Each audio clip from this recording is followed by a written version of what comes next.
Assalamualaikum warahmatullahi wabarakatuh. Perkenalkan, nama saya Rahmiatan dari Program Studi Perbankan Syariah Fakultas Ekonomi dan Bisnis Islam Institut Agama Islam Darut Dakwah Wal Irsyad Sidenreng Rapang dengan NPM 0249170004. Adapun judul tugas yang akan saya paparkan yaitu Filsafat Keadilan Sosial dalam Ekonomi Islam.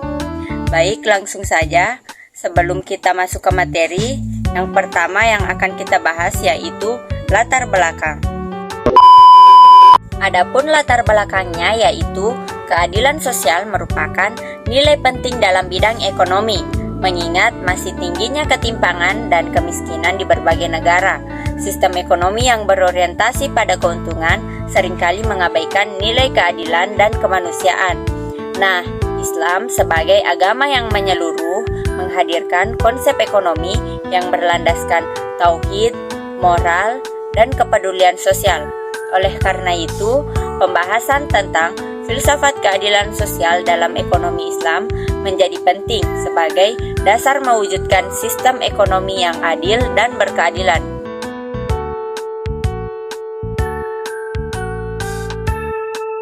Poin pertama yaitu konsep keadilan dalam Islam. Keadilan dalam Islam merupakan prinsip dasar yang bersumber dari wahyu Allah Subhanahu wa Ta'ala dan menjadi pedoman dalam seluruh aspek kehidupan. Keadilan juga dimaknai sebagai sikap menempatkan sesuatu pada tempatnya serta memberikan hak kepada yang berhak secara proporsional. Dalam konteks ekonomi, keadilan berarti terbebas dari praktik kezoliman, penindasan, dan eksploitasi. Islam juga melarang seperti riba, monopoli, penimbunan barang, serta kecurangan dalam perdagangan demi menjaga keseimbangan dan keadilan ekonomi. Selain itu, harta dipandang sebagai amanah dari Allah Subhanahu wa Ta'ala yang harus dikelola dengan tanggung jawab moral dan sosial agar tercipta kehidupan ekonomi yang adil dan harmonis. Adapun contohnya seperti larangan riba. Islam melarang praktik riba karena merugikan salah satu pihak dan menciptakan ketidakadilan dalam transaksi keuangan. Selanjutnya, poin yang kedua yaitu kesetaraan ekonomi dan solidaritas sosial. Kesetaraan ekonomi dalam Islam tidak bertujuan menyamaratakan kekayaan, melainkan memberikan kesempatan yang adil bagi setiap individu untuk hidup layak. Islam mengakui perbedaan kemampuan dan usaha, tetapi menolak ketimpangan ekonomi yang berlebihan dan tidak adil. Islam juga menekankan pentingnya solidaritas sosial melalui sikap tolong-menolong dan kepedulian terhadap sesama. Individu yang memiliki kelebihan harta dianjurkan, bahkan diwajibkan untuk membantu mereka yang membutuhkan melalui kesetaraan ekonomi dan solidaritas sosial, serta diharapkan terciptanya kehidupan masyarakat yang adil, harmonis, dan sejahtera. Adapun contohnya seperti program sosial.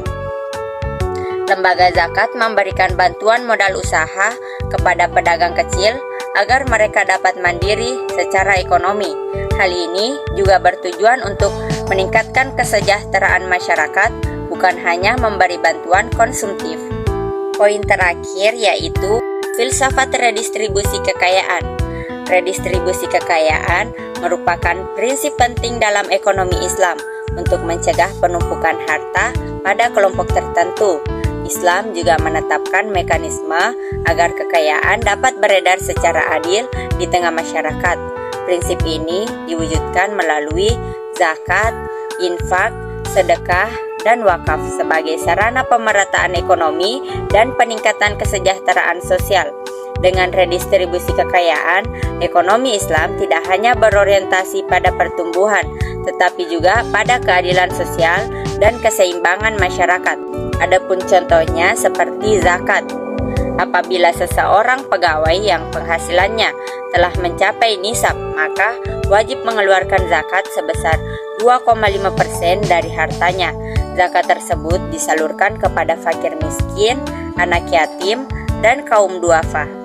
Selanjutnya, yang paling terakhir yaitu kesimpulan.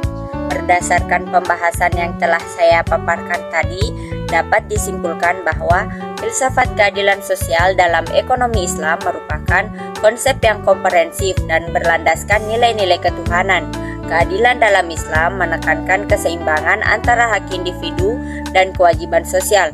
Kesetaraan ekonomi dan solidaritas sosial menjadi prinsip penting dalam menciptakan kehidupan masyarakat yang harmonis dan sejahtera. Sementara itu, redistribusi kekayaan berfungsi sebagai mekanisme pemerataan ekonomi agar kesejahteraan dapat dirasakan oleh seluruh lapisan masyarakat.